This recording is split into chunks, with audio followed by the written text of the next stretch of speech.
Halo teman-teman pahamin, kali ini kita akan belajar tentang materi mengubah petikan cerpen menjadi teks prosedur. Yuk simak pemahaman berikut ini agar kalian lebih paham lagi. Paham kan sobat pahamin? Nah sebelumnya, tahukah kalian apa itu teks prosedur? Teks prosedur merupakan suatu teks yang berisi langkah-langkah aktivitas atau kegiatan untuk menyelesaikan suatu pekerjaan. Lihatlah contoh berikut ini.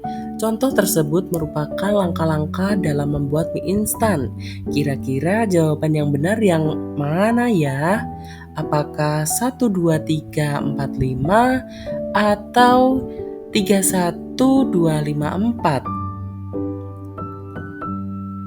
Jadi jawaban yang benar 3, 1, 2, 5, 4. Tapi ada juga loh jawaban yang benar selain 3, 1, 2, 5, 4. Ada juga 2, 1, 3, 5, 4. Kenapa ya kira-kira? Yuk simak penjelasan berikutnya untuk mendapatkan jawaban yang benar.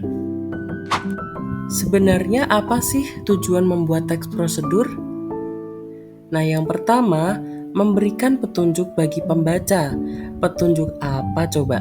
Nah, yang dimaksud di sini petunjuk dalam melakukan langkah-langkah secara urut dan runtut sesuai dengan aktivitas atau kegiatan yang akan dilakukan. Yang kedua, untuk mengetahui langkah-langkah yang benar. Tentunya dalam membuat teks prosedur, isi dari langkah-langkah tersebut sesuai dan sudah benar. Selanjutnya yaitu ciri-ciri teks prosedur. Di dalam teks prosedur terdapat kalimat imperatif atau perintah yang digunakan untuk mengajak pembaca yang membaca teks prosedur. Yang kedua terdapat panduan. Nah, panduan yang dimaksud di sini, di dalam teks prosedur terdapat langkah-langkah yang harus dipahami atau ditaati oleh pembaca. Yang ketiga terdapat kata kerja aktif. Kata kerja aktif di sini biasanya diawali dengan imbuhan me ataupun ber. Kemudian yang keempat terdapat konjungsi waktu, tujuan, dan urutan. Konjungsi waktu di sini biasanya untuk menyatakan urutan waktu seperti lalu, selanjutnya, dan sebelumnya. Konjungsi tujuan biasanya untuk menjelaskan tujuan, contohnya untuk, agar, dan supaya. Nah, kemudian konjungsi urutan biasanya untuk melakukan urutan yang sesuai, contohnya seperti pertama, kedua, dan ketiga. Ciri yang kelima yaitu terdapat aturan terkait bahan atau kegiatan. Yang dimaksudkan di sini terdapat aturan yang harus disampaikan terkait bahannya seperti apa dan kegiatannya seperti apa. Kemudian yang keenam merinci waktu, tempat, dan cara. Yang dimaksud di sini merinci waktu. Waktunya itu membutuhkan berapa lama, tempatnya itu di mana, dan caranya itu seperti apa dan bagaimana. Dan yang terakhir yaitu berurutan. Dalam teks prosedur tentunya langkah-langkah itu harus runtut dan urut sesuai aturan yang akan dilakukan sehingga pembaca tidak mengalami kebingungan seperti itu. Itulah ciri-ciri dari teks prosedur. Selanjutnya jenis-jenis teks prosedur. Yang pertama terdapat teks prosedur sederhana. Terdapat langkah-langkah sederhana sebanyak 2-4 langkah, contohnya cara masuk media sosial Facebook, Instagram, dan Twitter. Yang kedua, teks prosedur kompleks berisikan banyak langkah-langkah, contohnya cara membuat SIM, KTP, mengambil uang di ATM, dan sebagainya.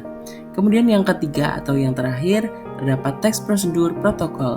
Teks yang tiap langkahnya tidak harus runtut, contohnya merebus mie instan, langkah berangkat sekolah, dan sebagainya. Nah, itulah jenis-jenis teks prosedur.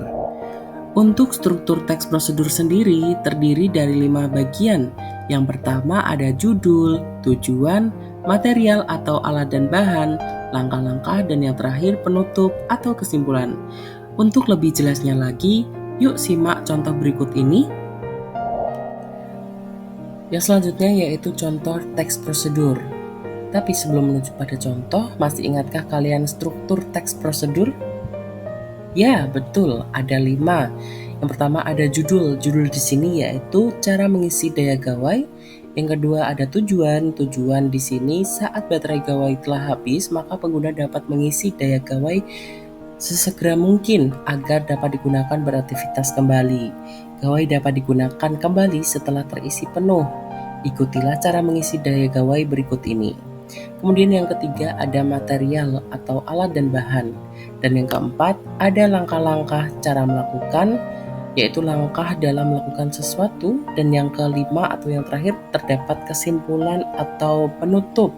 Seperti itulah cara mengisi daya gawai yang habis, sehingga setelah daya gawai penuh, gawai dapat digunakan beraktivitas kembali. Seperti itulah contoh dari teks prosedur cara mengisi daya gawai. Nah, untuk selanjutnya kita akan membahas tentang bagaimana cara mengubah kutipan teks cerpen menjadi teks prosedur. Yuk ikuti lagi pembahasan yang selanjutnya. Berikut merupakan contoh teks cerpen sebelum diubah ke dalam teks prosedur. Simaklah teks cerpen berikut ini. Membuat kopi susu bersama ibu. Pagi ini, ibu dan aku berencana membuat es kopi kesukaan ayah setiap hari. Bertepatan dengan hari Minggu, aku meminta ibu untuk mengajariku cara membuatnya. Bu, apa yang perlu disiapkan untuk bikin es kopi? Tanyaku kepada ibu.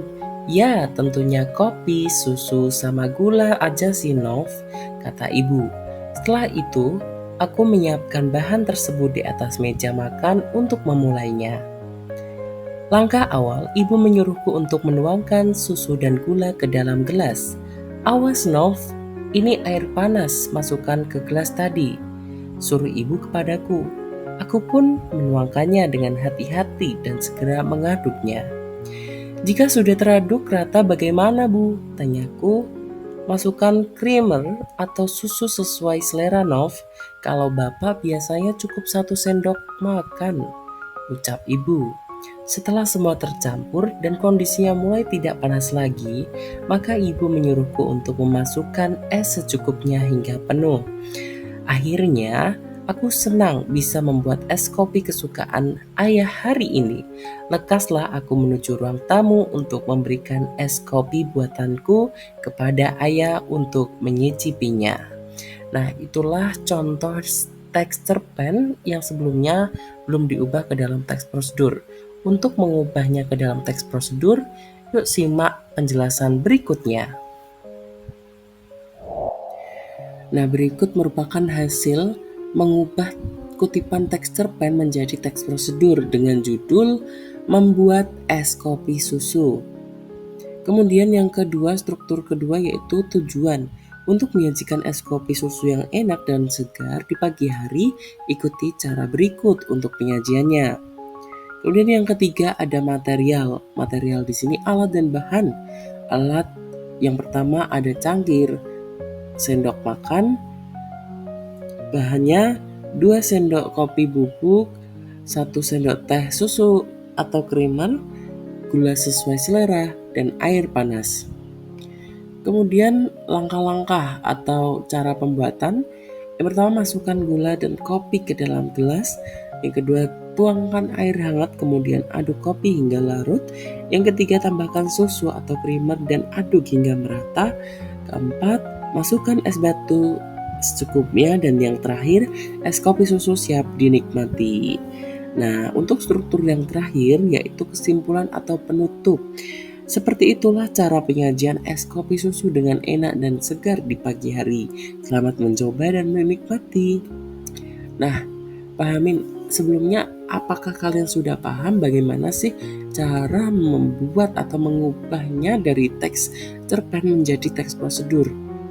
Langkah awal yang kalian pelajari yaitu kalian harus benar-benar menyimak isi dari bacaan teks cerpen tersebut.